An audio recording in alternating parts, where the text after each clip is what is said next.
Bonjour à toutes et à tous. Je suis désolée, mais je vais vous infliger pendant quelques secondes des images très difficiles.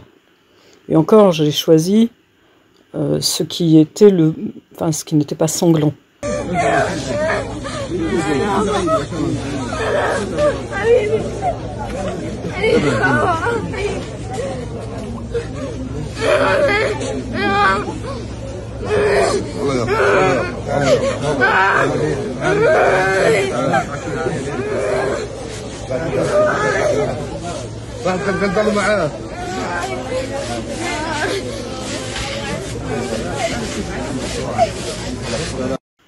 Hier, la députée insoumise Marie Messmer a posé une question au gouvernement en relation avec Gaza.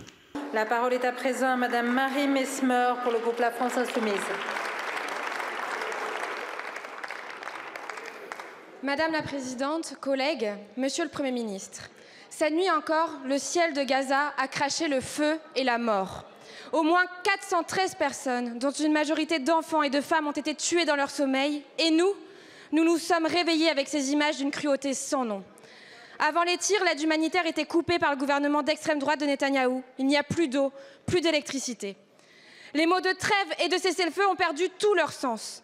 Et il y a 4 jours seulement, des députés, d'anciens ministres faisaient un déplacement de la honte pour fraterniser avec des criminels de guerre et s'afficher avec David Azoulay, armé, qui rêve de vider Gaza comme à Auschwitz. Aucun mot pour les près de 50 000 morts palestiniens, dont les noms disparaissent dans la poussière. Même le Forum des familles, cette association de proches d'otages, supplie Netanyahou d'arrêter de tuer. Dans la patrie des droits de l'homme, chaque enfant tué est notre enfant. Chaque femme, chaque homme assassiné est l'un des nôtres. Un génocide n'anéantit pas seulement un peuple. Il frappe l'histoire, l'humanité et les consciences tout entières. Cette violation de la trêve est l'échec de trop de la France. Un cessez-le-feu a été violé sans un mot du président de la République. Que vous faudra-t-il de plus pour réagir ? Allez-vous reconnaître l'État de Palestine? Appellerez-vous en urgence à une réunion du Conseil de sécurité de l'ONU pour faire appliquer le droit international? Allez-vous enfin mettre un embargo sur l'envoi d'armes au gouvernement criminel d'Israël? Aujourd'hui, les visages éteints des enfants assassinés de Gaza nous submergent.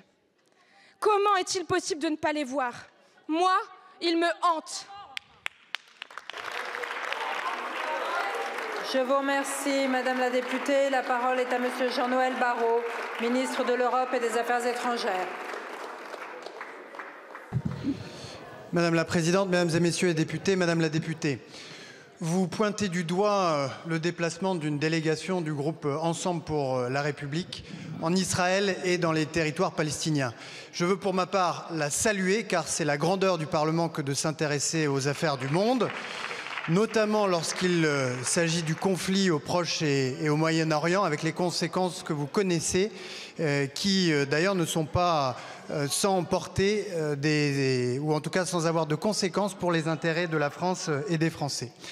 Vous évoquez le cessez-le-feu, en tout cas la première phase du cessez-le-feu à Gaza qui a été récemment violée. N'oubliez jamais de rappeler que ce cessez-le-feu a permis, vous l'avez dit, l'acheminement de l'aide humanitaire à Gaza, mais a permis également la libération de 33 otages, dont notre compatriote Ofer Calderon qui a pu retrouver sa famille. N'oubliez jamais de saluer la mémoire de Ohad Yalomi, dont nous avons appris le décès avec une immense tristesse il y a quelques semaines seulement. Arrêtons-nous quelques instants sur la mauvaise foi du ministre. Qu'est-ce qu'il essaie de faire? La députée n'a pas critiqué le fait qu'il y ait eu une trêve. Elle n'a pas contesté le fait qu'il y a eu des otages libérés durant la trêve. C'est pas de ça qu'elle parle. Elle parle justement du viol de cette trêve par Netanyahou. Donc lui, il noie un peu le poisson, il utilise du temps de parole, puisqu'il n'a que 2 minutes, et voilà, comme ça, il ne va pas répondre aux vraies questions. Ensuite, ce cessez-le-feu, en tout cas dans sa première phase, est effectivement aujourd'hui en grave danger. D'abord parce que le 2 mars dernier, Israël a décidé d'interrompre l'accès de l'aide humanitaire à Gaza, que le 9 mars dernier, Les autorités israéliennes ont interrompu la dernière ligne d'alimentation électrique vers l'enclave et qu'hier, des frappes israéliennes ont fait perdre la vie à plusieurs centaines de victimes ou en centaines de civils innocents. C'est donc une violation manifeste de ce cessez-le-feu que nous avons condamné avec la plus grande fermeté. Arrêtons-nous là encore un peu. Le ministre dit « Nous avons condamné avec la plus grande fermeté ». On va écouter ce qu'a dit le représentant de la France à l'ONU. La France condamne les frappes israéliennes menées depuis hier sur la bande de Gaza, qui ont fait déjà plusieurs centaines de morts et de blessés civils. Elle appelle à un arrêt immédiat des hostilités qui compromettent les efforts de libération des otages et menacent la vie des populations civiles de Gaza.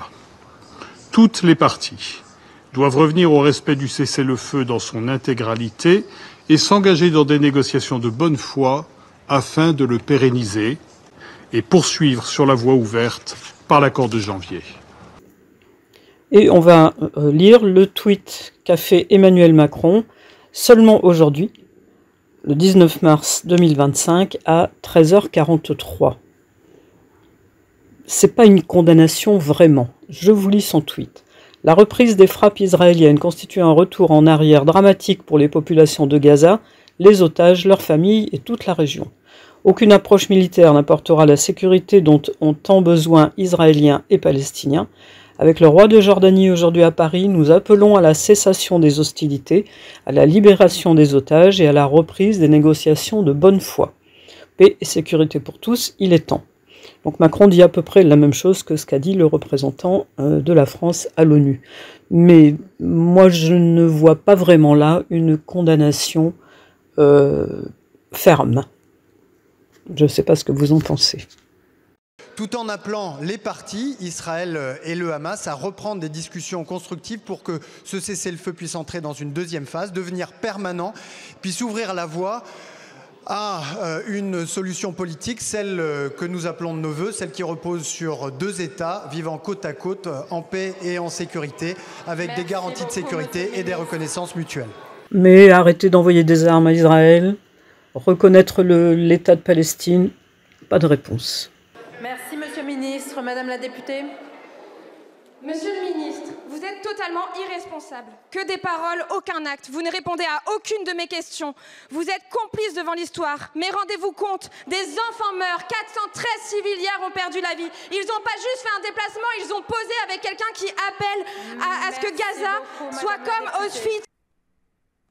Cette photo suscite la polémique sur X. Elle a été postée par Caroline Yadan sur le réseau social. On y retrouve les députés Ensemble pour la République, Prisca Thévenot, Gabriel Attal et Guillaume Kasbarian. La députée de la 8e circonscription des Français, établie hors de France, légende la photo en déclarant « Nous étions ce matin à Methoula, ville frontalière du nord d'Israël, pour rencontrer son maire David Azoulay. » Mais qui est ce David Azoulay? Eh bien, c'est donc le maire de Methoula et en décembre 2023, il a dit ça.